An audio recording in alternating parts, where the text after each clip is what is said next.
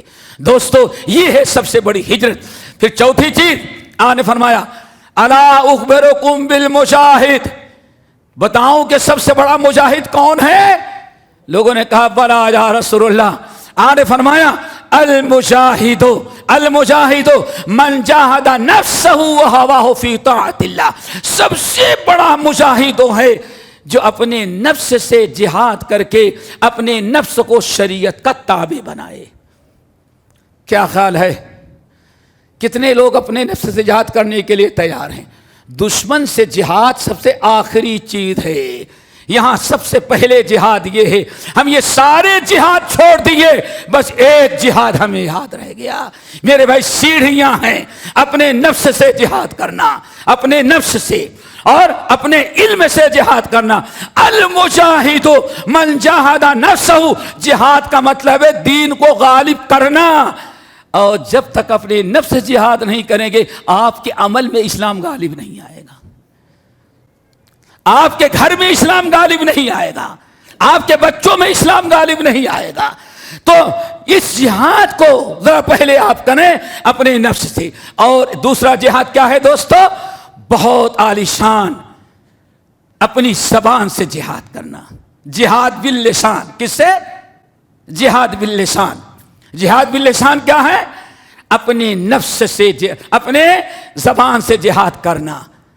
نبی صلی اللہ علیہ وسلم نے ارشاد فرمایا اس کے لیے زبان سے جہاد کرنے کے لیے کیا کریں گے بھائی؟ سامنے اسلام کی حمایت میں، رسول کی حمایت میں، اسلام کی حمایت میں، رسول کی حمایت میں، اسلام کو غلبہ کرنے کے لیے آپ کتاب و سنت کے ایسے دلائل سامنے والوں کو دے کہ سامنے والا لاجواب ہو جائے اور اسلامی تعلیمات اور دلائل غالب آ جائیں۔ یہ ہے اصل میں زبان سے جہاد۔ اسی لیے نبی صلی اللہ علیہ وسلم نے ارشاد فرمایا من جاء فی مسجدی ھذا، من جاء فی مسجدی ھذا، جو میری اس مسجد میں آیا، اور آنے کا مقصد کہاں ہے؟ لم یاتہ الا لخیر یتعلمہ او یعلمہ، میرے مسجد میں آیا اور آنے کا مقصد یہ ہے کہ وہ یہاں آنے کے بعد دین سیکھتا ہے یا دین سکھاتا ہے، کتاب و سنت کا علم سیکھتا ہے یا کتاب و سنت کو سکھاتا ہے۔ اللہ اکبر۔ آپ نے فرمایا من جاء فی مسجد ھذا لم یاتہ الا لخیر یعلمہ او یتعلمہ، جو میرا امتی مسجد میں آیا اور آنے کا مقصد نماز کو تو ہوتا ہی ہے، لیکن نماز کے علاوہ ایک بڑا مقصد ہی ہے یہاں دین سیکھے یا دین سکھائے۔ یہ اس وقت کی بات ہے دوستو جب مدرسے الگ نہیں ہوتے تھے، مسجد ہی مدرسہ اور مسجد ہی نماز کی جگہ، مسجد ہی دین سیکھنے کے لیے یہی مسجد ہوا کرتی تھی۔ آپ نے ارشاد فرمایا میری مسجد میں جو آتا ہے علم حاصل کرنے کے لیے یا علم حاصل کرانے، علم سکھانے کے لیے، آپ نے فرمایا فَهُوَ بِمَنْزِلَةِ الْمُجَاهِدِ فِي سَبِيلِ اللَّهِ، تو جب دین سیکھنے کے لیے آتا ہے تو اللہ تعالیٰ کے راہ میں جہاد کرنے والا سمجھا جاتا ہے۔ قرآن پاک سورۃ توبہ کی آیت، جب کچھ سارے لوگ جہاد میں جانے لگے تو اللہ نے منع کیا، سارے لوگوں کو جہاد میں نہیں جانا چاہیے تھا، کچھ لوگ جہاد میں جائیں اور کچھ لوگ یہاں مدینے میں رہ کر کے جہاں تلوار سے جہاد کی ضرورت پڑتی ہے، تلوار سے پہلے زبان سے جہاد کی ضرورت پڑتی ہے۔ اور جہاد کب کرے گا؟ جب انسان کے پاس ہتھیار ہو۔ ہتھیار کیا ہے؟ کتاب اللہ اور سنت رسول۔ اسی لیے سنن ترمذی کی روایت حضرت انس بن مالک رضی اللہ تعالیٰ عنہ روایت کرتے ہیں کہ نبی صلی اللہ علیہ وسلم نے ارشاد فرمایا من خرج فی طلب العلم فهو فی سبیل اللہ حتی یرجع، ہمارا جو امتی اپنے گھر سے نکلتا ہے علم حاصل کرنے کے لیے، کتاب و سنت کو سیکھنے کے لیے، وہ اللہ تعالیٰ کے راہ میں جہاد کر رہا ہے حتی یرجع، جب تک کہ واپس نہ آ جائے۔ اللہ اکبر۔ انسان کتاب و سنت کا علم حاصل کرنے کے لیے اگر باہر جاتا ہے، گھر سے نکلتا ہے یا کہیں دور دراز کا سفر کرتا ہے تو اللہ کے رسول نے ارشاد فرمایا جب تک واپس نہ آ جائے، ذرا غور سے سننا، حتی یرجع، عربی میں حتی کہتے ہیں انتہا کو، اس کی انتہا کیا ہے؟ سیکھ کر کے واپس آنا۔ جب تک سیکھ کر کے واپس نہیں آتا تب تک اللہ تعالیٰ کے راہ میں وہ جہاد کر رہا ہے۔ یہاں علامہ عثیمین رحمۃ اللہ علیہ اور بعد ہمارے مشائخ نے بڑی عجیب سے بات کہی، کہا کہ جہاد کے برابر ثواب کب تک مل رہا ہے؟ جب تک وہ دین سیکھنے کے لیے گیا ہے، حتی یرجع، اور جب واپس لوٹ کر کے آیا اور ممبر و محراب اور اسٹیج کے ذریعے اب اپنے علم سے لوگوں کو فائدہ پہنچا رہا ہے۔ نبی پہ کسی نے اعتراض کیا، اس دلائل کے ذریعے اس کو شکست دے رہا ہے۔ کوئی منکر کر رہا ہے، اپنے زبان کے ذریعے اس کو مٹا رہا ہے، اس کو روک رہا ہے۔ محلے کے کتنے منکرات، کتنی برائیاں انسان عالم کے وعد و نصیحت سے اصلاح کر لیتا ہے۔ اللہ کے رسول نے ارشاد فرمایا حتی یرجع، جہاد کے برابر ثواب کم مل رہا تھا جب تک دین سیکھ رہا تھا، اور جب واپس آ گیا اور سکھانے لگتا ہے تو اس کا مقام اللہ تعالیٰ کے ہاں مجاہد فی سبیل اللہ سے بھی زیادہ ہو جاتا ہے۔ کیوں دوستو؟ حسان بن ثابت کا نام تو سنا ہے نا؟ کون تھے بیٹے حسان بن ثابت؟ کون بتائے گا؟ ہے کوئی نام سنا ہے کبھی؟ شاعر رسول۔ آپ نے کیا سمجھا ہے؟ سب سے بڑی غلطی ہوئی، ہم جہاد کے لیے اڑنے لگے، اڑ کر کے جا رہے ہیں اور 3 زینے چھوڑ دیے۔ ایک زینہ چھوڑنے سے پیر ٹوٹ جاتا ہے تو 3 زینے چھوڑ دینے کے بعد کیا آپ کا پیر محفوظ رہے گا؟ کبھی محفوظ نہیں۔ 203 اسٹیج بائی اسٹیج، 1 2 3، چوتھا آخری ہے، اس کا انتظار کرو۔ ابھی پہلے 3 جہاد کرو، زبان سے جہاد۔ اللہ اکبر۔ کیوں؟ نبی صلی اللہ علیہ وسلم نے ارشاد فرمایا ان اللہ وملائکتہ، ان اللہ وملائکتہ، اللہ اس کے فرشتے، سمندر کے تہ میں رہنے والی مچھلیاں، کائنات کی ساری چیزیں، ذرے ذرے، بلوں میں رہنے والی چیونٹیاں، اللہ نے آسمان، 7ویں آسمان سے لے کر کے 7 زمین میں جتنی مخلوقات بسنے والی ہیں، اللہ نے سب کو حکم دے دیا ہے کہ جو عالم دین سیکھنے کے بعد لوگوں کو اپنے زبان سے، اپنے علم سے لوگوں کو فائدہ پہنچا رہا ہے، 7ویں آسمان، 7 آسمانوں سے لے کر کے 7 زمین اور ان کے درمیان میں بسنے والی ساری مخلوقات کو حکم دیا، ایسے انسان کے حق میں سب لوگ ہر وقت دعائے مغفرت کیا کریں۔ اللہ اکبر۔ آپ اپنی اولاد کے بارے میں کبھی سوچیں؟ علم سیکھیں اور پلٹ کر کے آئے، پھر ذرا دیکھیں کتنا بڑا کام ہوتا ہے۔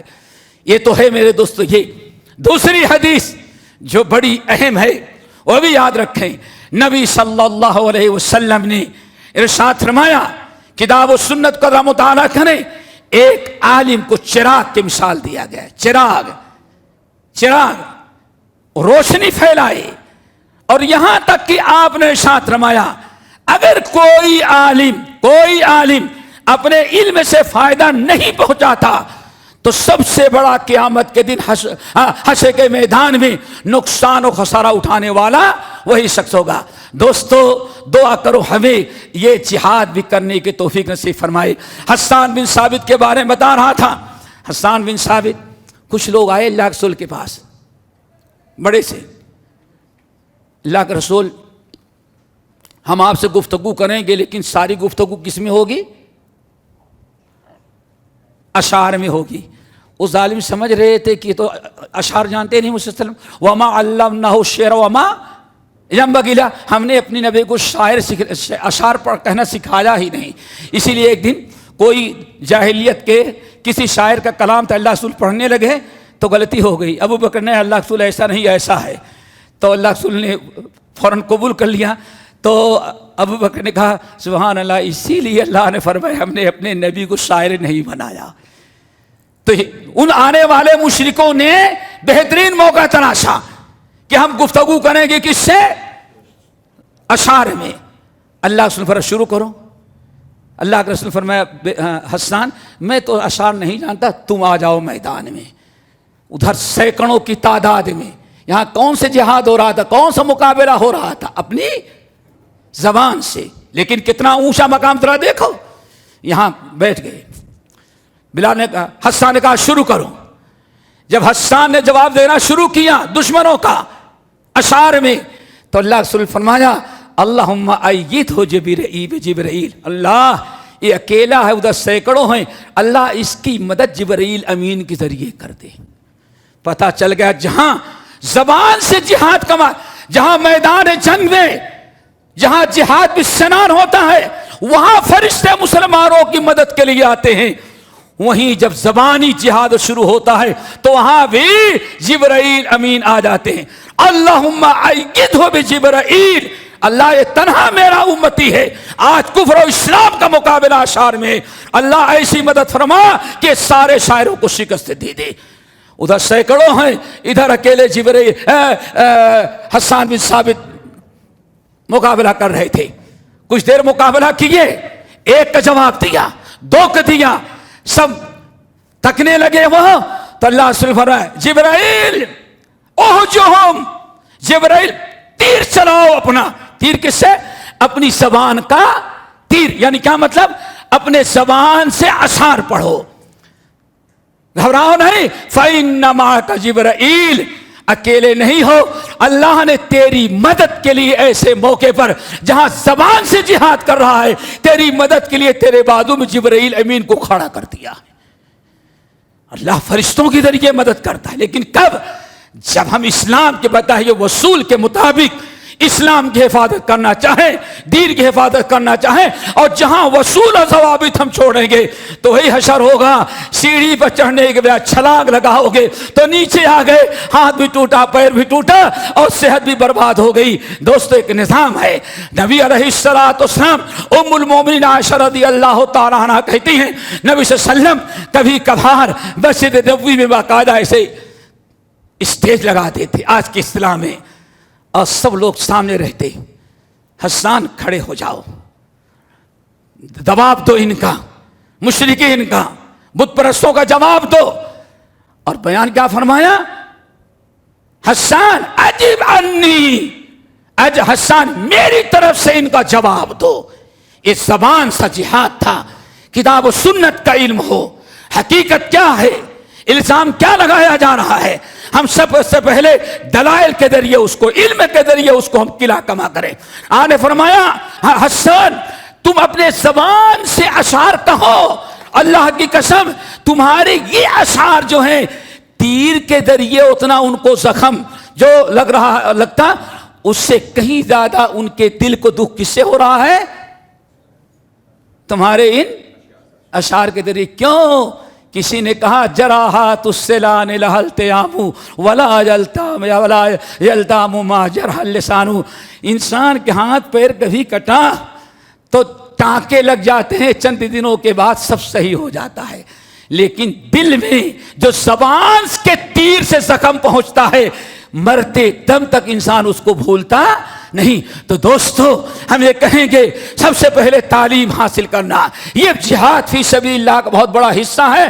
ہم کتاب و سنت کی تعلیم حاصل کریں، اور جب کتاب و سنت کی تعلیم حاصل کریں گے تو ہمیں زبان سے، ہم اپنی زبان سے اسلام کی حمایت، نبی کی حمایت، اسلام کی تائید، پتہ نہیں کتنے سربلندی کی باتیں کریں گے، اور یقیناً ہمیں اللہ تعالیٰ کامیابی کرے گا. جو اللہ جبرائیل امین کو اس وقت مدد کے لیے بھیجا تھا، کب؟ میدان بدر میں بھیجا جب تلوار سے جہاد ہو رہا تھا، اور مدینے میں بھیجا جب زبان سے جہاد حسان کر رہے تھے. تو انشاءاللہ فدائے بدر پیدا کر فرشتے تیری نصرت کو اتر سکتے ہیں. دردو سے کتار اندر کتار، اب بھی وہ اللہ بھی وہی ہے، فرشتے اس کے پاس موجود ہیں. وما یعلم جنود ربک الا ہو. ذرا علم حاصل کرو، دلائل اکٹھا کرو، کتاب و سنت سیکھو. اس فتن دور میں ہماری مدد ویسے ہی اللہ کرے گا جیسے اس وقت کے مسلمانوں کی کیا ہے. لیکن مشکل یہ ہے ہم یہ وصول و ضوابط ترک کر چکے ہیں. میرے بھائی بات چل رہی تھی متى نصر اللہ، ٹھیک ہے نا بیٹے، مدد کب آئے گی؟ اللہ نے فرمایا یہ 3 اعمال کر لو. پہلے تو تم پکے کیا بن جاؤ؟ موحد بن جاؤ.